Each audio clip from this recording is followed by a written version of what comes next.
All right, guys, welcome back to the Rick Shiels Golf Show podcast. Everybody, episode 148. Yep. Getting through them, aren't we? Pretty fast. Do we have a celebration on 150? Why not? We'll have a can of Monster each. Oh, nice. Celebration. Like early morning. Give us a lot of energy ready for the podcast. Not quite as good as I was expecting, but it'll do. I thought that'd be right up your street. It is, but 100, we had a live podcast in front of an audience, and it was a night that she'll never be forgotten about. It was. I know. And And I then must 150 admit, is just like, oh, okay. I think I did say as well, or hint at maybe 150 we should do a live show, but no, that's not happening. So I'm not sure. It's Maybe 200 will go big. yeah. You know what's Vegas? Oh, wow. Okay. In 50 weeks' time, Vegas. I reckon we start doing 2 episodes a week. To In get there fact, quicker. 3 episodes a week to get Everyone's there like, quicker. Rick, why are you releasing 14 podcasts a week? Well, let me explain. Vegas is a looming. Actually, on that note, a lot of people, I feel like in the comments recently, and I feel like it's very much overdue, have been asking, when are you coming out to the States? When are you coming over to America? Well, hopefully, fingers crossed, soonish. I thought it was going to be a big announcement then that I didn't know Oh no, about. sorry. Next week, Guy, get your passport. We're going to America. I still can't believe. Can you hear some feedback, by the way, or not? I've got a little bit of feedback, but it's fine. I can deal with that. I can't believe very soon it's going to be 3 years before I've even been on a plane. Yeah. It's mad. I've not travelled. I'm not a travel person anymore. I used to be a travel person. I'm not. Now a you're a travel person cruise guy. anymore. No, just come back off a cruise. I know it's not on the plane, is That's it? very true. Anyway. Today's podcast is actually one that I'm excited about, and the reason I'm excited about this is going to sound not correct, is because we've not got that much planned, and normally the ones we don't have loads and loads planned end up being the best ones because they're more just like freestyle banter, riffing back and forth. Riffing. It's like tennis of banter, bang, bang, bang. But we've got a few things to talk about. One kind of cool announcement that we've kind of already ruined in a way, and if you listen to this, you may already know about this, you may not. We are having on Thursday this week, so Thursday, the 8th of September, 7:30 UK time till 10 p.m. UK time, an event, Rick. Sell it to me. Sell me the sausage and the sizzle. Those good boys can come over here and do a meetup. Willy-nilly. Right? They think they can just put a post out there and do a meetup. Well, I'm coming back with my own meetup. We've got 6 people coming. We've got all 6 people. No, in all seriousness, we're doing a range night at Trafford Golf Centre on Thursday. And again, as Guy just mentioned, if you listen to this, it might be a little bit too late, and we really do apologise. But we didn't realise the scale and the volume of people booking on. We have 175 spots, and all the 175 spots, and now I'm getting static. Yeah, there's a bit of static somewhere.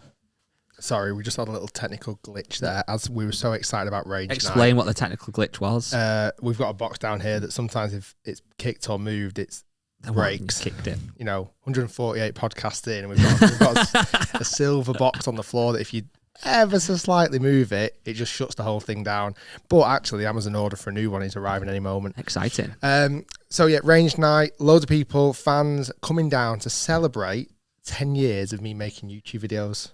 Wow, it's like a birthday party for yourself. really. You're throwing yourself. I'm actually going to wear a hat. Yeah. Should I get a cake? I want you to get a cake, a big sticker that says 10 on it, a big badge that says 10 on it. 10 years old today. And we'll give you a hip hip hooray, whatever it's called. What's it called? 3 cheers. That'd be nice. That'd be really nice. So inviting fans, subscribers down to the range. It's completely free. Unfortunately, it is a ticketed event, and the tickets have right now as we speak, literally announced it half an hour ago and they've gone. But we'll make a video about it. It should be cool. We're going to have some challenges. I might give a few little cheeky tips and a few lessons. Guys going to be there giving bants and doing long drives. Yeah, I'm just going to provide banter, really. I'm going to have a banter hat on, says head of banter. I feel like we need a banter police then. We need a banter police officer. But yeah, it should be really good. Free golf balls, using the incredible Top Tracer technology. The guys at Trafford Golf Centre are allowing us to do it, but we booked half the driving range out basically, Yeah, it's which is pretty awesome. So that's going to be coming soon. We did a range night. How many years ago was that now? It was at least 2. Definitely I think before it was before COVID. Yeah, pre-COVID. So it must have been at some point in 2019. Yeah, or early 20. Yeah, maybe late 19. I think you're right. I think it was the back end. So like that, it feels like a long time ago. And I wanted to do a lot more of them. So many years later, a couple of years later, is the first one of hopefully more. Again, might tie one into doing one in America or different places around the world. So do keep your eyes peeled. And I think the top tip, make sure all notifications are turned on social media so you don't miss out on any of the updates. Yeah. And if you're not coming, if you can't make it because you can't get a ticket, maybe go to your own range on your own. wear a hat. Bands a hat. And like sing happy birthday. At Yeah, the top walk of your- around. Top of your lungs, sing happy birthday. And see how many friends you can make. Like happy birthday to Rick. 10 years making YouTube videos.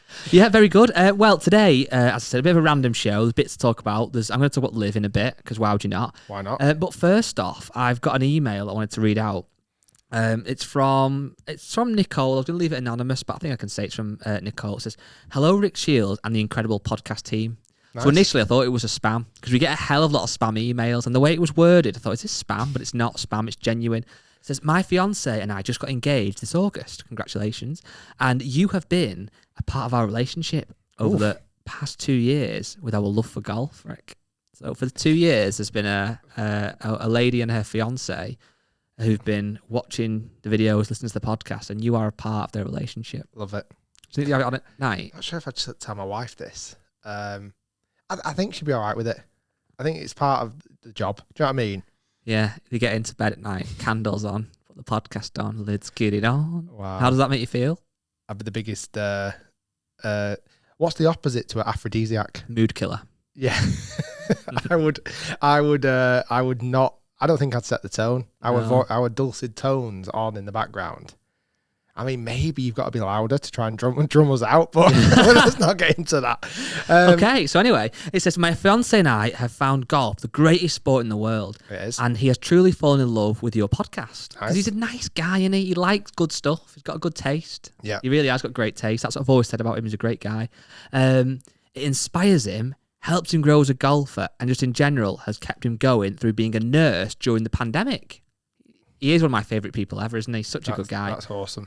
It said, this is the bit that I almost thought it was too far, but I'll take it for you, Rick. "You mean the world to him and are now by far his favourite golfer. Even over Tiger Woods, to him, you are the GOAT." Yeah, I'm gonna delete that. Yeah.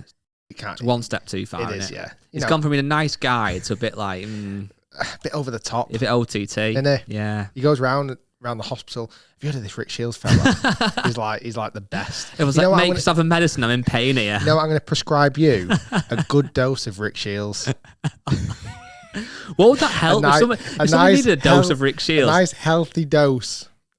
Insomnia. Yes. It would definitely help with that. Woodrum and Grant Hovat said that. Yeah. Hovat. I feel like it would be motivational, because you wouldn't want to be as bad as I am. At what? Golf. Yeah. So Chipping. you might go, you know what? If he can do it, it might make you motivational to go, if you can bloody start up a YouTube channel and a podcast, I can do it. Yeah. What's he got? Yeah. It's special.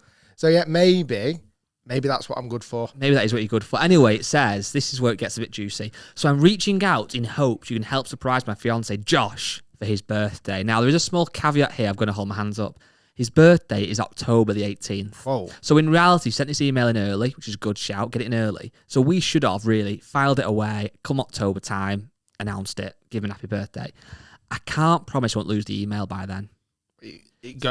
Emails disappear very often. It was now or never. So Josh, I won't say your surname, but Josh, happy birthday from me, but more importantly from Rick. I'm going to look down the camera Go on. lens. Josh, happy birthday, pal. Happy birthday, Josh. And your fiance. Yeah, and your fiance. And also, this is where it gets super juicy. Now, I did a bit of digging. I think they're from America, so this might not happen. It will happen. But as well, I would like to invite you to our wedding in the summer of 2024. Is it in Vegas? It's going to be at a golf course. Why do you think they're from America? Because I did some stalking on Facebook. Okay. To find. Because the girl in question, she sounded hot. I'm joking. She had quite a rare surname, so I wanted to just have a look if I could find them. Search for her, found straight away. Her fiance was called Josh, so I found them. And I got a picture of him. Good vibes. Oh, that's nice. But yeah, they're in America. So unless so you fancy funny. a little, imagine that going to our wives. I'm going away on holiday for a week. What do you mean? We're going to a wedding in America. Listen, we got an email the start of September. His birthday was in October, and we're going to his wedding in June. Well, that's it. But that's the kind of things this podcast does. While we're just doing it Imagine. freestyling now, people in America are engaged, getting married and all that. getting married. Listen to this. Well, I've got an email, by the way. I've got an email. Oh, what? Yeah, I'm going to read. I'm going to save it though. It's a good one. Okay, saving Save it. it for a bit later. So first up, we had LIV this weekend. You know what though? Go on. I'm not going to go first up, Liv. Okay. Okay. Wow. I'm going to go first up. Ollie Wilson. Yeah. I mentioned a few weeks ago about getting upset watching golf and, you know, what it means to people. Again, I found myself crying this weekend. And it wasn't about Dustin Johnson holding the eagle putt in the playoff. It's about Ollie Wilson winning on the DP World Tour in Denmark. Is it Denmark? No, it's not. It's Himmerland. Yeah. He's not won for 7 years. The emotion was just absolutely gushing out of him as he finished. His interview with George Harper was just phenomenal. Like, I was watching it going, ain't golf really, really, really hard? Absolutely. Like, these guys are grueling. Now, if you are listening over in America, Ollie Wilson, you probably don't recognise the name, even though he actually played in the Ryder Cup years ago. He kind of shot to some level of stardom and then kind of really dropped out of form. What Ryder Cup did he play in? I feel like it was 2008. Oh, wow. Is that about right? Have a look. Ollie Wilson, I reckon it's about 2008 Ryder Cup. And out of nowhere... He was, you're right. Out of nowhere, he's come back. And he mentions in the speech about who's helped him. He kind of mentioned his sponsors and stuff, but like, how many people need to be supportive and behind somebody who's struggling? Mm-hmm. Like, and it's crazy. Think about all his family members. He might have wife, you know, kids, coaches, family, friends. And like, you might think being a tour pro is the best thing in the world, but if you're a struggling tour pro and like struggling to make ends meet to some degree, to get that win. I mean, it's a bit like the story of Richard Blandor, you know, a couple of years ago when he won the British Masters at the Belfry. You see it and you go, wow, that really hits me hard. And you think, God, that's so iconic and incredible. So I kind of wanted to start with that first. I've got to be honest, I didn't watch loads and loads of it. I've not been watching a lot of golf recently. Even LIV, I'm going to come on to that in a minute. Yeah. But I think the benefit now of social media is you don't have to watch a great deal of it live to know exactly what's gone on. Yeah. Like, you can watch so many highlights or clips. And I've seen loads of Ollie's final round and how he went on to win and how he composed himself and how he hit some incredible shots down the stretch. Didn't hold a great deal. I get to see all that. But then his interviews, the chats after, like, looking through his social media and seeing what he's been saying, it's like you do get a really good picture and you don't have to follow it live as much anymore, which is the benefit of kind of social media these days. Yeah, I think that's the thing, and what people love about, obviously, the PGA Tour and certainly the European Tour, DP World Tours now, is that people can have, you know, they can qualify, they can get on tour, they can win events, and obviously with LIV, you're invited on, really, aren't you? So it's not quite the case just yet. And that's, you know, that it's a weird one because we've said this many times, but the world of professional golf in lots of ways seems super glamorous, and it can be. You know, you like Dustin Johnson now, played on LIV Tour, getting private jets everywhere, 5-star hotels, you know, personal chefs, etc., personal trainers. It must be literally living the dream. But even guys on the DP World Tour who in your head you think are doing very well are actually kind of struggling, and it must be, you know, very intense to go from week to week, missing cuts and, you know, not always staying in particularly nice hotels away from your family. So to win an event, not only would that financially massively help you out, but the win, that feeling of winning, and also that feeling of, you know what, I can do it. And that's what happened to Richard Bland. He went on just to, he's so good now, because I think that win gives people the confidence. But that must be super rewarding. And I think that's huge. Something that, you know, no matter what happens in the future with LIV and with the DP World, etc., seeing people like that win is special, isn't it? It really is. Like, I feel like you think about what motivates him for those 7 years. Yeah. What's got him out of bed every single day to beat balls, to practice, to put himself through it. I was just looking back at stats. His actual victory that he won in 2014 when he last won was the Alfred Dunhill Links, and he beat Tommy Fleetwood and Rory McIlroy by one shot. Like, he's obviously a great player, and that was a number of years even after he played in the Ryder Cup. Yeah. So, like, really, you know, he's 41 now. He's just come out and won this, and who knows what it might lead on to. You know, you never know. I'm not sure what extra events he gets invited to, etc., etc. But again, going back to this idea, like, there's so much talk about money in golf at the moment. I still love these little stories. I saw a clip as well. Did you see the clip of Appy Barnrat? No, his I've interview. not seen it. So, Kiradech Appy Barnrat, again, I would say quite a familiar face on tour, DP World Tour, European Tour, and PGA Tour. Probably about 6-7 years ago, wasn't he? Mm-hmm. He's a larger-than-life character, and really, like, long swing, quite fluid, from Thailand. And he really openly in the Corn Ferry tournament, I don't think he's got PGA Tour status anymore. He was open saying, like, again, it's really difficult. He's one of the only Thai golfers out there, and for 80-90% of his existence, he has to speak a language that's not normal. Yeah. You know, it's a 12-hour flight to go and see friends and family. He says, if I've played well, I have no one to celebrate with. He said, even worse, if I've played worse, I'm just sat in a hotel room on my own, like in my own thoughts. Like, and again, I don't think for 1 second that I'm sure people watching, everyone's got hard lives, like really tough jobs, and it leads into the email that I'm going to read later on in this episode. But it's so like fascinating seeing all the things in golf, and I just don't want these stories or these kind of personalities to kind of get lost in it all. You know, as you like to say, you look at LIV, and we can move on to that kind of topic now. Dustin Johnson won it. He won in the playoff. Yep. Like a phenomenal eagle putt in the playoff, to be honest. Like that putt was absolutely flying, wasn't it? I've never seen a putt like it to win a tournament. But again, I don't know if you've got any different thoughts about it. I wasn't massively drawn to watch loads of it. Yeah. I watched it when it got interesting, like the last 4 or 5 holes, because like Westwood was contending. I was interested to see what Cameron Smith would have done if he would have won. When you actually look at that final hour, how Dustin Johnson won it, I'm not sure, because so many golfers gave it away. Yeah. Or like Dustin Johnson to make that up and down in the 18th hole in his actual regulation play, when he pulled it left, then chipped it backwards, then got up and down.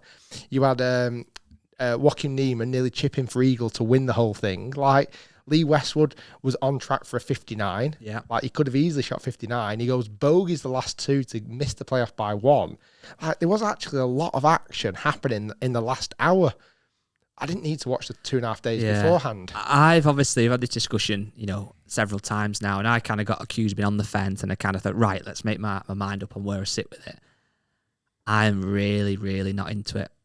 Not struggling with the actual... I'm really... Yeah, and again, this I'm prepared to get people to obviously have an opinion on my opinion, and in the comments in the video, maybe say, oh, you're talking rubbish, whatever. That's fine. Everyone's got opinions on stuff. But I'm at the point now where I'm not necessarily against it in a sense of, I want that to end, I want it to be shut down and whatever. It's not that. I was really excited to be excited for it, if that makes sense. And as I said before, still even now, I do kind of enjoy the rumoured signings, then when they get unveiled, and seeing how people take it online, and like almost I can't believe when like Cameron Smith's gone. I love all that side of things. A bit like how you have transfers in football. You get excited for a new player to come or whatever. Like when a player joins your football team, they'll put it all over the social media. It's class. And like you suddenly get this buzz. You're like, oh, he's the player that's going to transform it for us. Like he's going to be the next superstar in our team. And it's different, but yeah, it's similar. Like in LIV Golf, it's more about like, I can't believe that. Like I was surprised, and I wasn't surprised that Cameron Smith went.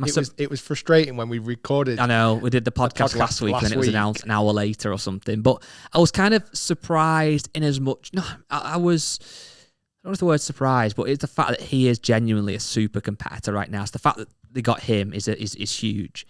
But I tried at the weekend to watch it a few times, and again, people's comments might be, well, if you didn't even watch it properly, you can't really have an opinion. But my opinion comes from the fact I tried a few times to watch it. It's live on YouTube. I love that. I've said that since day one. I love it. You can put it on, bang, it comes up. You can pause, no adverts. You can rewind, whatever. I love that.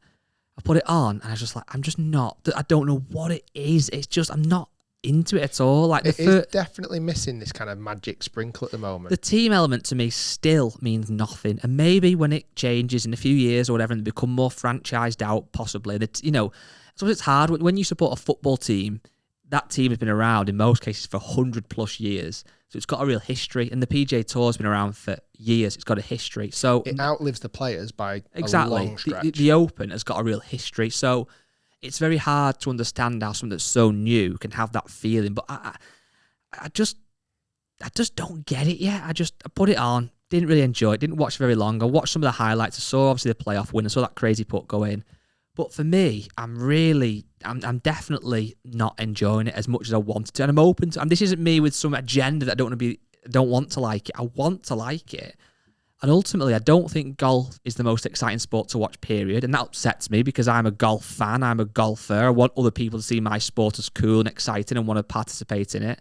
So I want anything that golf can do to become more watchable, I'm for. I've always said I struggle to watch a lot of 4-day golf tournaments, bar the majors, because they don't always excite me. I thought LIV, with its new packaged format, its shorter format, this shotgun start was going to be the thing that would get me excited. It doesn't. the thing is, it's short, but it's still not short. Yeah. It's more condensed, but still 5 hours of coverage. Like, I was looking at, like, obviously, I've got a family. Personally, it sounds very selfish from my own point, I'd rather it be on Monday, Tuesday, Wednesday. Yeah. I feel like I would watch a lot more of it if it was on those 3 days. As soon as it starts leaking into the weekend, which obviously most people would probably have more chance to watch it. I've got a young family. I want to go out. I want to go and spend. We were at the park at the weekend. We went on bike rides. I'm taking them to classes. I'm doing loads of things with them. We're socialising with friends on Saturday night. The thing I'm not doing is wanting to pick up my phone and watch LIV for 5 hours. I like watching highlights, but to be honest, I would say, I'm not just saying now for LIV, I don't know if almost too much of professional golf is making me want to watch less professional golf, because I feel like now there's not just one event you want to watch. You have to watch. You've got to watch the PGA Tour, the bit of the DP World Tour. You want to watch maybe the Corn Ferry playoffs that are happening at the moment. You want to watch the LIV. You want to watch the Ladies Tour. Like, there's almost too much. And I feel like, unfortunately now, as much as people haven't got time to watch everything, I don't know how people genuinely in the golf media get a chance to sit and watch every minute of every day. You can't, can you? I find that phenomenal. I keep thinking that when obviously DJ signed, I was like, oh my days. When Brooks Koepka signed, I was like, all right, okay. Cameron Smith signed. I kept thinking, this is the catalyst to make it exciting and to make me actually want to be part of it and want to watch it. And actually, every time, it just doesn't do it for me at all, And I'm happy to have my mind changed. I might be sat here in a year's time going, you know what, it's absolute class and I'm well up for it. But right now, I also know, and this is why I said before, jokingly, people in the comments may have something to say, and actually I want to hear people's comments, good or bad, if you love it or if you hate it, in the comments. Definitely more people are enjoying it now, so they're definitely doing a lot more right. When it first came out, it felt like, I know social media, you take it with a pinch of salt, it felt like 80% of people were against it, 20 were for it. Now it feels much more level. And if anything, what you see on social media is leaning more towards the positive. People are excited getting behind the teams and stuff like that. Yeah, I remember doing those polls before it started in London. I might do the polls again and actually see what people's opinion are, because I think a lot of people it was almost 30% was completely against it. 30% were undecided and 30% of people loved it. I do think now maybe it's got more 60-70% like it. Yeah. Like, it surprises me, the crowds. Yeah. They've got crowds there. Like, I took screenshots of watching it yesterday on YouTube, and like around the 18th hole, that's a busy crowd. Is it still free tickets though, or heavily discounted? I think it's heavily discounted. Certainly if you put the player's name in and 25, you get a discount off. I know a lot of the players are saying it's a younger audience. I don't know if they've got any actual. Feel it. I don't know if they've got any evidence on that, because I was also looking at the watching it yesterday and going, doesn't look that different of an audience compared to a PGA Tour event personally. And nothing's going to maybe rival with, let's say, a Scottsdale at the moment, because that seems like a really, really, the Waste Management, that seems like a really young audience. But I don't know what the team element I think is going to get better. It's very interesting watching someone like a Pat Perez. Yeah. Like, he has done hardly anything. I think he's gone 30th, making some money. 15th, he's made 2.6 million. It's insane. Just being on the team I element. could do that. It'd be interesting to see when the next wave of players is the next wave. Maybe going to be next year. But you know what's crazy? You're right. There's going to be a next wave of players, and it's only going to get stronger. But equally, we know there's players on the PGA Tour like Rory who you can never see leaving. And there's also always going to be new talent coming through the PGA Tour. So it's going to be a point in the next year, well, even now, really, but next year or two, where there's two tours that are very, very strong. How does even that work? Yeah. How do you have two almost pinnacle? Like, because we all know the DP World sits below the PGA Tour, so that's kind of accepted, I suppose. How do you have two tours who are rivaling out to be the best golf tour? And there will be weeks when they do obviously have events on and they're both battling for people to watch. How do people have to decide to prefer one or the other? Just watch whatever's on at the time, or you look at the lineup now, the 48 players though, and it is getting really good. Like the talent, the characters. Most of those 48 players now, I really know. Like I would know probably 40 of them. There's still a few in there that I'm not really sure who you are. You can look at the PGA Tour or the DP World Tour, and I don't know again whether they don't do a good enough job highlighting these players. There's not a handful, but there's probably 25%, 30% of the players I actually really know. Do you know what I mean? Like, that you've kind of grown up with the last 10 years or so. I think this week's going to be very, very, very interesting. DP World Tour flagship event at the BMW Wentworth. Yeah. Their absolute flagship event. And am I mistaken saying there's about 20? How many players are playing in it? I thought it was 14, but don't quote me on that. 14 players. Something in that region. Who has just pulled out? I want to say Paul Casey, but who's just pulled out of Poulter, not playing? No, it's not Poulter. That's going to annoy me now. Somebody's just pulled out of playing in it who's a LIV player because they said, if we don't feel welcome, I don't want to be there. Was it Martin Keimer? It was. Yeah. Martin Keimer's pulled out. I'm not going this week, and really interested because none of the LIV players are being invited or asked to or allowed to participate in the Pro-Am. Or featured groups, I believe, on Sky. Or featured groups. Unless in the final groups. God, this is crazy, isn't it? Yeah. What happens if a LIV player wins? Wow. Is Patrick Reed playing? I'm not sure. I'm not looked at the list yet. I know Patrick Reed is not. I'm going to have a quick look now because I know Patrick Reed is very much a fan of the BMW PJ Wentworth. And he obviously is very, very much LIV hat, LIV t-shirt, LIV top. Like imagine him lifting the trophy. Tell you what I do like about LIV though. You can wear shorts. You can. I think that's cool. Why should different, golf? Isn't it? Yeah, I think you see it a lot when, if I play golf and it's really hot, I might sometimes wear shorts. I don't think it should have ever been a barrier. No, it's like in the Pro-Ams and stuff, you often, or practice days, you might see players wearing shorts occasionally. It's just a simple thing, but it's one of those simple things that I think LIV can use as like an easy win. I think things like that make you realise that some of the traditions in golf, some people respect them, some of them make sense, but other things like you can only wear trousers. Well, shorts can look really smart. So I think things like that they're kind of capitalising on, aren't they? They're taking taking it and riding with it. Like how interesting as well will it be, like the players between each other this week? Like I wonder what the rivals are going to be like because you got like players like Rory McIlroy playing in it. Yeah.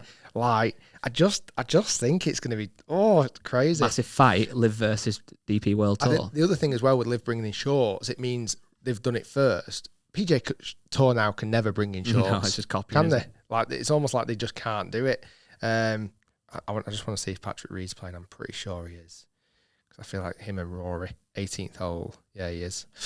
Anyway, crazy times. I'm not sure where I'm at with it just yet. I know for one thing, though, for a playing position, I don't think I'll be getting invited to any tour anytime soon.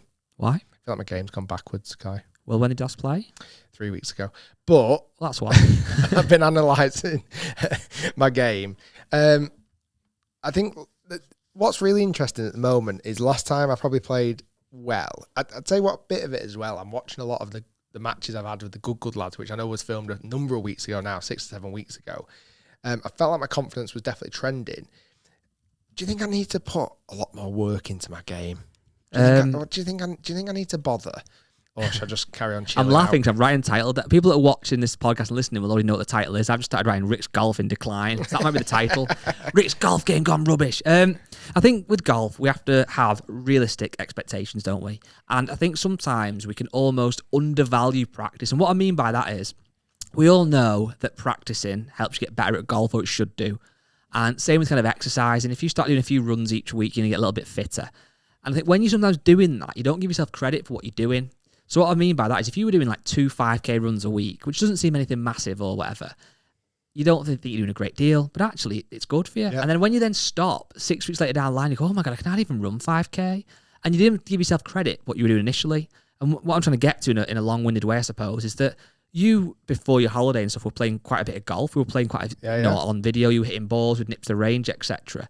You were doing a decent amount. If you've now then kind of not done so much recently, you are probably going to see a decrease in performance. So if we go and play tomorrow, which might be the case, you have to have realistic expectations. You always go out with this video series trying to break 75. Yeah. But in reality, I know you can't change it because that is the franchise, but maybe tomorrow it should almost be like more break 78 and see what happens. Yeah. Yeah. It's very interesting, isn't it? When you have a bit of time away from the game, and you're right, tomorrow might go one way or another. Yeah. Like I might play really well, I might play horrendous, but because I've not played, I've got no expectations. But I just feel like my game was really trending. A few weeks off, I feel like, oh God, all that hard work's kind of gone to shatters maybe. I'm intrigued to know as well whether, I always think about it too late. I always feel like I need to practice in February. Yeah. Ready for the new season. Yep. I almost feel like could catch it early and go, right, winter. I know it's horrible to say, but the darker nights are starting to come in. Winter's starting to come in. Is it now?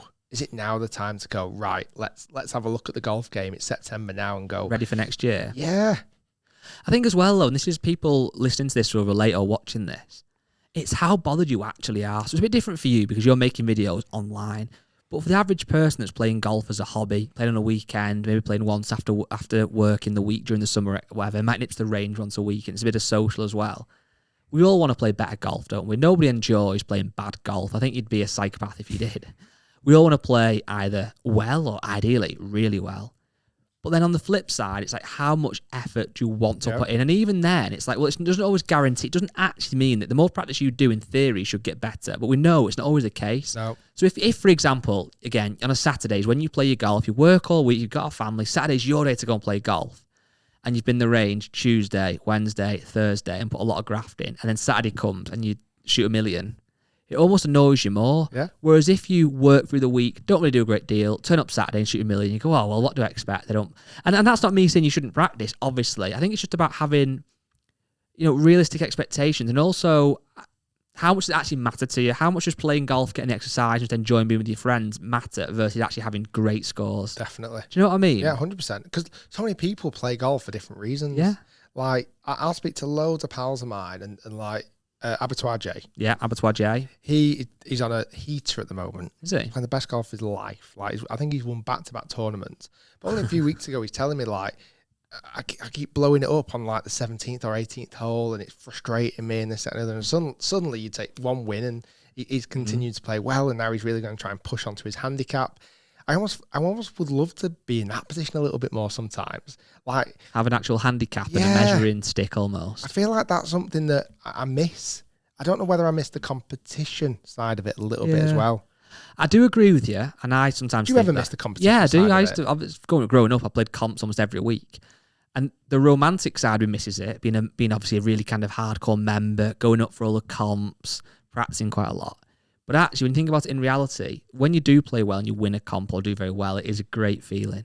But actually, in reality, more times you play badly. Disappointed. You blow up towards the end, you got to course. bounce on the 18th, you get in the car, and you're like, oh my God, I was on 34 points and I went triple on the last, whatever it might be. And your wife's like, I know, I've heard the story every week. And it's like, actually, in reality, do you miss it? Like, my perfect now is to go and play a nice golf course and play for what I class as being decent. So, like, ideally, not losing the ball, which is a tough ask, hitting the ball quite nicely. I don't even care about score that much. It's more about kind of hitting nice shots, really. I do think when you become super score obsessed, which you do if you're playing comps, you are going to become obsessed with your score. It is very easy to fall out of love with it. And that's why so many people quit golf, because they just can't beat a certain score or it annoys them. And you think about it, it's a shame because golf is one of the best sports. Being out in the open fresh air, you're exercising, you're with friends, you're having fun or whatever. The reason people quit is that they get annoyed they can't play well. And actually, if you could try and take that away somehow, which is very hard, less people would quit. I think the one thing that I might start to look to do a little bit more, and it weirdly ties into a video idea we've had earlier today, is almost look a little bit more about, when I go and play golf now, obviously I'm making a product, I'm making a video, which is fun, exciting, cool. But at the end of it, the only thing I ever walk away with that day is the score. Yeah. I don't really walk, I think, did I hit it well? No, I hit it pretty well today or whatever. Where almost if I had more smaller aspects to break down, like my score was that today, okay. However, I've just set a new PB for puts on the back nine. Sausage rolls eaten. Had 6 sausage rolls in the front 9. Well then, Rick. Like fairways hit, like greens in regulation, sand saves. That's not you though, that is it? I don't know. I don't think it is. Okay, I'm intrigued to see. Might be a new side of me. I feel like I'm... You walk up to me, what did you shoot, Rick? 85. Oh, yeah, but I hit 17 fairways. Don't give a toss. You shot 85. No one cares. I feel, you know what, as well, I've become a real plastic fan again. I've got dead into football again. Sake. Here we go. Literally. Because you won 3 games in the 4 spin. games, thank you. 2 at home, 2 away. I feel like when I look at the stats sometimes after a game, they fascinate me. Possession and touches in the opposition. Yeah. final third or whatever. Like they were saying about Arsenal yesterday, they had so many more touches, they had so many more opportunities, and I was like, the score matters. But I know That goes against what you're saying.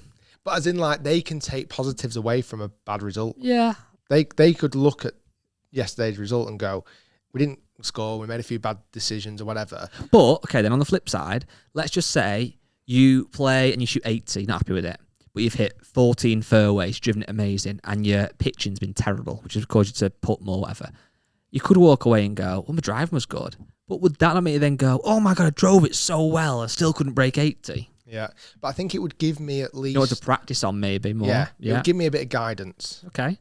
And then I don't like practicing, really, unless I feel like it's to practice on something that I can improve on. Do you get what I mean? Yeah. So maybe. Don't like hitting balls aimlessly. Yeah, I don't think anyone should do, really. I'm a big fan of that. Top tracer. But that's not aimlessly. Well, that's true. The top tracer, I don't know if I mentioned this before, there's a new game mode, Top Tracer 30, and it is absolutely unreal because I'm a victim of always saying that I go to driving range, hit it well, but then get to the course and don't. And I still think that's somewhat the case. And I think a lot of people can resonate with that because obviously on the driving range, there's no pressure. You know, you're hitting into a field, you feel kind of confident, whatever. There's no consequence. And then you get to the golf course, and there's that will bounce down the right. There's a water hazard down the left. There's people watching you that they're letting you play through, whatever. And suddenly you start topping it and shanking it. So I think everyone gets that. But also, I think what a lot of people do wrong, and I'm the biggest culprit of this, is I judge practice session and performance on strike a lot of the time. So I often go to the range. It's not the best practice method, this, but I'll warm up with a wedge, 58 degree, hit a few chips, etc. Then a few more full swings. Almost jump straight to my 7-iron, hit that for a while, and then it's driver. Again, don't recommend following that, but that's what I seem to do. And so often I'll hit my 7-irons and be like, I flushed it today because I've struck it well. Yeah. Now, the first thing, we know that driving range mats are much more forgiving than the golf course. You can't fat it really on a driving range mat because it bounces off and gives you a nice strike. So you're going to strike it better. But also, when you're hitting it, you don't really massively aim at a target. You should do, but you just kind of go, oh, that was hit well, and you see it float off. And I think the other thing as well, even if you are aiming for a target, certainly on a driving range, you sometimes don't understand the proximity of where it was from that flag. Short, long, left, right. That's true. And then, so Top Tracer 30, it essentially gives you 30 golf shots of different kind of distances. So some are driver, some are pitches, some are full irons in, etc. And you put in your handicap at the start. So for me, I put in 4. And the objective after these 30 shots, it gives you a handicap that obviously you want to try and play to. The first time I ever did it, I actually got 4 and I was hitting it class. Every time since then, I've been quite a lot over my handicap. And the reason is I'm not hitting it close enough, basically, or my drives aren't in good enough position. You're a really good putter. Great putter, but you can't do that annoyingly. But what it does show you is sometimes you might have 170 yard shot, let's say, which for me is normally a nicely hit 7-iron, wind depending or lack of wind ideally. And I'll hit one, strike-wise, I'd go, that's a good strike. But actually, then when you look at the Top Tracer screen and you see it, it might be heading as a little pull left of the green, and it lands and goes what would be in like a pretend bunker. So obviously, in real golf, that's a bad place to be. It could be plugged, you might not get up and down. If I wasn't doing that with the screen, I would go, that was quite a good strike. A bit pull, but great strike. So actually, I think a lot of us need to practice with more intense. So like you said, not just whacking balls, but having some small goal. And even as simple, if your range hasn't got Top Tracer or anything else, even just hitting... Find a Top Tracer range. Find a Top Tracer range. Or hit like 5 drivers between flag A and flag B and really use it as a fairway. And if you're mates with, you almost have a bet with them, or it can be for nothing, or Pro V1 or something stupid. And I think when you got a little bit more pressure as well, 100%. It does make it so much more realistic. And make sure it's only 5 shots. Yeah. And take a little journal with you, or make notes in your phone and make a note. Today's date, I managed to get 3 out of 5 through that goalpost. I'm going to try and beat that next time I come, just so it makes your heart. Well, it does, because next time, when you've already got 3 out and you've got your last go and you think, oh my God, this is to get my new record, your knees get a bit shaky, etc. Like it would do on the golf course. Exactly if the you've same. got a good score coming down 17 or 18. We've got some questions. We have. I'm going to fire through some. Can we say what the questions are first off, though? A little bit of a plug. They're on the fantastic podcast group. So if you've got Facebook, go on the search bar, type in the Rick Shiels Golf Show podcast, and you'll find the group. 80,000 strong almost. Join it. When you join it, you become part of Rick's extended family. Extended. So you don't get Christmas invited. Cards. Yeah, it's not things like his kids' Christians, things like that. It's more like he's having a bit of a party because what would you have a party for? You broke 80, so you got to broke 80. Yeah, We have those occasionally. Yeah, and also as well, we do kind of have a made-up golf club. Now, we know to be in the clubhouse, you have to listen to all the podcast episodes. That's a fact. So if you've not done it in the clubhouse, get away. But I suppose if you're part of the Facebook group, you could almost be kind of like lingering around outside, like kind of, kind of looking in and kind of getting a feel for the vibe. So you're almost like a guest, a member's guest. Correct. I like that. You have to sign you in at the door. Yeah. The staff just make you a little bit uncomfortable. They do. They know you're a guest, and they just want to make sure that you know you're a guest. And they're not offensive. You couldn't complain about them, but they're quite like stern with the wording. So for example, if you're a member and you come to the bar and I'm the barman, I say, "Hi, Mr. Shiels. Is it the usual for you today?" And you go, Yes, please. Guinness, please. You get the logo on top. If you're a member's guest, I just go, "What are you having?" You couldn't complain about that service, could you? No. But it's not great. No, it's just a bit frosty. Yes, frosty's the word. Thank you. Paul Williams has asked, Paul Williams. is Rick planning on extending his Scotty Cameron collection? I think I've got 3. I'd like to get 4, and then my collection's done. So yeah, there you go. Lewis Parks has Peter Finch Golf replied about the Golf Bidder Challenge. He has. We are chatting about when that might take place. Jalemba. Watch this space. Trevor Himes, what is it about golf that keeps us all coming back? For me, it's the difficulty and how good it feels to progress and get better. Isn't it really? Yeah, what it keeps is. us coming back? It's almost. We've invested too much time. It is. You know what? It's chasing that high. It is. Everyone, even if you're brand new to golf, you've hit a good shot and you've experienced that little bit of thrill, that bit of endorphin, that serotonin. It's chasing that, isn't it? It really is. And that's one thing, going back to what you said before about having a scorecard. You can't beat that. Having a scorecard in your hand and shooting a good score, it's really nice. Because that is, as much as I love playing different styles of golf, I really do. I love match play. I love things like Stableford, team games, everything else. Like actually having a scorecard and playing stroke play and playing well, there's not much. It's of like a the better real feeling. game, isn't Yeah, it? it is. Can I ask you one? Go for it. I'm going to do it as well. Marcus Monaghan. I would love to get a full rundown on the good lads. What you guys thought of each of their games and what you think the handicaps would be and what surprised you. So should we start with Garrett? I'm not going to give away his match with you yet, but Garrett. His skill reminded me of a young Ricky Shiels. He was fearless. He was very good. Long hitter. Very, very long. Good round of Short greens. game was just ridiculous. Now, might not show up in some of the matches that we had or videos that we made, but we'd spent quite a bit of time like around the chipping greens and stuff at JCB. Very talented. He just had every single shot. And there was a couple of times where you think he's not going to get up and down, and he did. Yeah. I would say he, Grant, I would say and Micah are plus handicappers. Yeah, I'd say Garrett has a good one in him, a good round. Yeah. He'll sometimes not particularly play well, but he might not shoot. He'll probably never shoot a million. Yeah. Like, he'll have a bit of a bad round, which will be 7 or 8 over, but I can't imagine him having a real bad one. Mm-hmm. I reckon he's got the capability of shooting 3 or 4 under. Yeah. He probably, but someone will come back and say, well, you shot 7 under one time, but he has got the ability to do that. Grant, the most consistent golfer. Yeah, he's going to shoot around par, isn't he? He's going to shoot 5 under to 3 over every round of golf that he plays. Isn't he? Nice swing. Yeah, doesn't it? Well, he's not short by any stretch, but for those guys, he's short. For your average golfer, he's long. Yeah. Micah probably got the best all-round game. Yeah, he's long. Very, very long. Like I mean, that one. Did you watch the one that Scott McTominay played with us again? I was there. Yeah. I know, but have you seen the video? I again? watched some of it, not loads. His drive on 18. Yeah, it was ridiculous. I know you were there in real life, but like, that ridiculous. Drive was just. Yeah. And he's not big. He's not tall. He's obviously strong. I think someone like Micah has got the ability to shoot 9 under. Yeah. Hasn't he? Yeah. And he probably at worst he might shoot 5 over. Yeah, and then the other 3 guys who aren't quite as serious, they're almost the ones that surprised me most because they expected the first 3 you just mentioned to be good at golf. They're very good golfers. But like Bobby and Stephen and Matt, Matt's a bit more serious. He's probably like a mid single figure handicapper, I guess. But Bobby and Stephen kind of claim they're off like 12 or whatever, very casual, but they're so athletic. And they actually have probably got a 12, 15, 20 over in the locker. But equally, they could get close to par. Long hitters, lots of speed, and can get it around. Yeah. So they were the ones that surprised me the most. Bobby was really long. Yeah. Like really, really long. He had a 3-wood that was ridiculous. Scary. And like I say, he's probably not going to shoot 5 or 6 under par. But I would put him as I'd probably put him as a 5 handicapper, Bobby. Is that too low?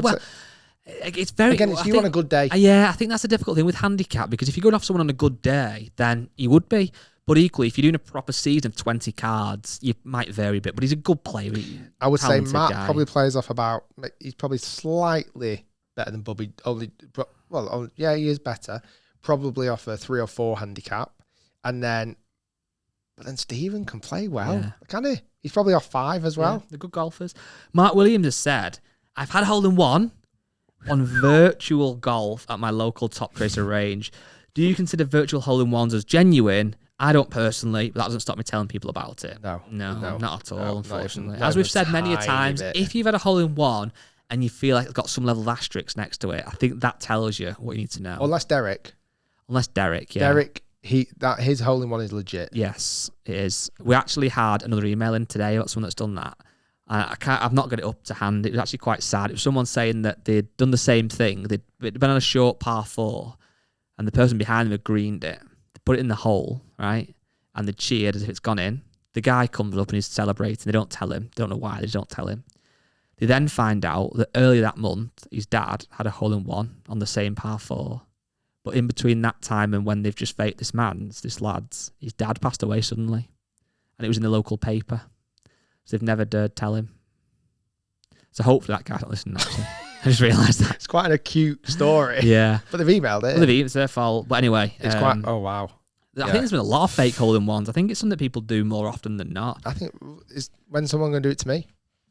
Do it to me more often. Connor McCafferty has said, if range balls don't perform as well as a regular stock golf balls, how can you determine your yardage accurately?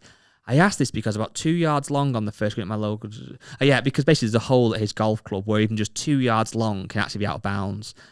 So short question, how do you work out your distances if range balls aren't as good? I believe there is settings on launch monitors that have range ball options, isn't there? Yeah, is it Top Tracer ranges? The only problem, range balls, there isn't just one category. Yeah, they can be determined. Even the actual balls themselves, if the newer ones or older ones. Yeah, it's very, very difficult. Like they're the one-piece golf balls that feel quite squishy, and when you do keepy uppies, they sound like sponges. Yeah. They're the shortest golf balls. Like some driving ranges actually have balls that travel only a certain percentage of the flight because of outdoor factors like houses nearby or roads and things like that. It's a tricky one. It definitely is. You'd like to think that if a ball at a driving range is percentage shorter, then all of the markers on the driving range also accommodate for that, you'd like to think. But realistically, and hopefully not for a great deal of price, if you can go and find a PGA Pro who has maybe an indoor simulator with a launch monitor, certainly something like a GC Quad, that, in my opinion, is the most perfect way you can work out your distances. I know it's not ideal, but it's much better than having ill-fitted numbers if a driving range ball one thing I find as well, though, and this... a lot of golfers, they might even know roughly the distance. I mean, most people think they hit it further than they do. I think we're all probably do that. I guess I do as well. But a lot of people, even if they went for that, what you're saying, which I would massively recommend, an indoor or outdoor, whatever, gapping session where the pro tells you your 9-9 average goes 135, and you get it written down. That's one thing, and that's going to massively help you. But I think so many people then still don't get on the golf course and take into consideration conditions, lies, heat, etc. There's so many factors that can affect. So you could say, I know my 9-9 goes 135 and I've got 135, so I'm going to hit it. Makes sense, doesn't it? But if you've then found that it's a little bit uphill or slight breeze into, or it's quite a cold day, or it's your first shot of the day, or whatever it might be, there's still a lot of things to take into account. So I think it's more than just knowing your distance, isn't it? And that's where you get into this. And also as well, how often do we hit it perfect? Very rarely. So it is very, very tough. You could have all those things on your side and still mishit it. Paul Appleby, but why did Rick not attend my club invitational after I extended him an invite? Sorry to break this to you, Paul. I don't like you. Yeah. I just don't Was like it you, Appleby, Paul. did you say? Yeah. Do you know him? Yeah. Appers. Yeah. Sorry, mate. Yeah. I just that don't Rick like doesn't you. like you. So if anybody else in the world had asked Rick to go and play, would have gone. I'd have flown around the world. But it's because it was Appers. I saw a good one then, actually. It was from, who's it from? Mike Swiffers. Yeah, Swifts. Swift arse. Do you have a Swift arse after golf? Following the brilliant pod with Mr. Hammond, thank you. Outside of the world of golf, who are the top 3 people you'd both like to get onto the podcast and why? So non-golfers on a golf podcast. I think the caveat there has to be, though, they must have some level of interest. Because if you got I don't know who else. Somebody that's just famous. Boris Johnson. That's really bizarre. I was thinking know, Boris Johnson. yeah. That was really weird. Why you said that? I think we've mentioned him a couple of times recently. Yeah. Although I've told you the Boris Johnson story, haven't I? He's used my golf clubs. I've told you that before.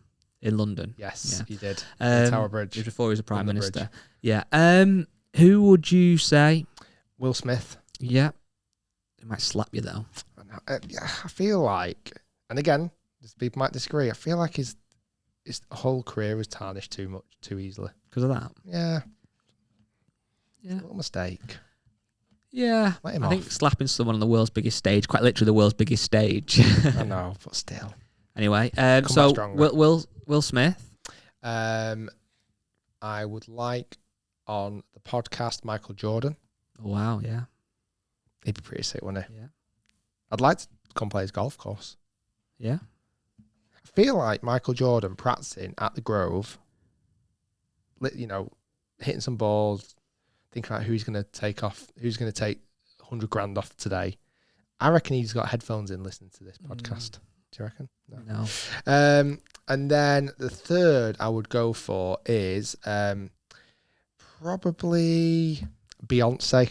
Why? She got a loose golf I interest. feel like she definitely would be interested in golf. Okay. Just putting that out there. Yeah, I don't know who mine will be. I think that's the exciting thing with the podcast. We kind of never know who the next guests are going to be, where they're going to come from, what the vibe's going to be. I definitely think the Hammond one, though, has shown us that there is definitely scope for non-golf people on, as long as there's some kind of level of golf interest. Yeah. We've done them before as well, like Robbie. Well, he was a golfer, MKBHD. though. Yeah, that's true. They were golfers, I suppose. I think Richard was the newest and least of... He'd never been on the golf course, had he? No. Until you give him a few tips. That's Monday. also a good shout, actually, this week. In fact, I think it might even be today, listen to this, or maybe Thursday. I think it's Wednesday. One of these days, anyway, on Richard Hammond's YouTube channel, so Drive Tribe, it's called, there's going to be the video of him in some stupid car that's ridiculously fast, going down a track twice, whilst Rick plays a golf hole and runs. It's literally like a Top Gear production. It's like it literally is a Top Gear level production, or Grand Tour as it is now for them guys. It's amazing. It's a great. We've seen the video. It's unbelievable. Won't give it away, but it's class, and I think you'll enjoy it if you watch it. So if you do go and watch it, leave a comment and say came here from the podcast or whatever it might be. Be cool. You can like some of their comments. I want to finish on this note. Okay. Today, this is the email that I've had, and it's been in my inbox for a couple of weeks, and I was on holiday actually, and I read it at the time, and it kind of really hit me, to be honest with you. The description is, "Dear Rick Shiels, you have changed my life." Okay, so it got me. It's from Thomas. I won't say his surname. He didn't say he wants to be anonymous, but that's fine. I just wanted to take time to let you know you and your channels have changed my life. January this year, I attempted to take my life. Wow. And like many others, especially males, I've suffered from mental health since my teens. That day I'd lost my second job during the pandemic. I was waiting results of a potential health scare, and it was enough to tip me over the edge. And long story short, this is where I discovered a handful of YouTube golf channels. Like, luckily, somebody found him when he did try and take his life. He got rushed into A&E, and he obviously managed to get through it. I have dabbed in golf in the past, but during my teens at school, my early 20s, but I hadn't played around in 13 years. I was encouraged by my GP to take up a hobby, and basically we've all heard, he's saying that golf now is his life. Wow. Like, he watches loads of YouTube channels. He watches mine, Peter Finch's, Danny Maud's, Eric from Random Golf Club. He just wants to send a massive thank you to you and me. He listens to the podcast every single week. It's just like, it's mad sometimes, because you look at YouTube and social media, and sometimes it can be quite negative and horrible. But like this email, and when you read certain different messages of people, like, it really does touch people's lives, and it makes people hopefully switch off from life and, listen to the podcast or watch videos and maybe forget about worries or troubles they have at home. Like, life is tough and it's challenging. So I just wanted to thank Thomas. He also just said, I emailed him saying, "Can I share your story?" He said, "Yeah, not a problem." He said, "Can you just make sure that you tell anybody that's listening there is help out there?" Yeah, that's really cool. I think I just wanted to touch on that point. I just think it was a very, very moving message, and one that I wanted to share with everybody. Absolutely. No, it's really good to hear. I'm glad he's kind of feeling better, and he's obviously found golf and the love of golf, and that's something obviously that we all share. He also says golf bloody frustrates him. It does. But it frustrates everybody, doesn't it? It does. I think that's why we love it, though, don't we? It's like this annoying thing that you want to get better at. You want to complete. You'll never complete it. No. You might get better at it, though, which is good. But no, it's great to hear he's enjoying the videos and the podcasts. And the good news for him, there's a lot more podcasts to come because we've got to the 200 to get to Vegas. Loads more. Tommy, come to Vegas with us. Anyway, guys, thanks for listening. Lots of different topics and stories there. Hopefully you enjoyed them all. We'll see you next week. Episode 148 out. Rate the podcast out 10 quick. 6.9. Oh, wow. I actually meant 7.9. That's a 6.9.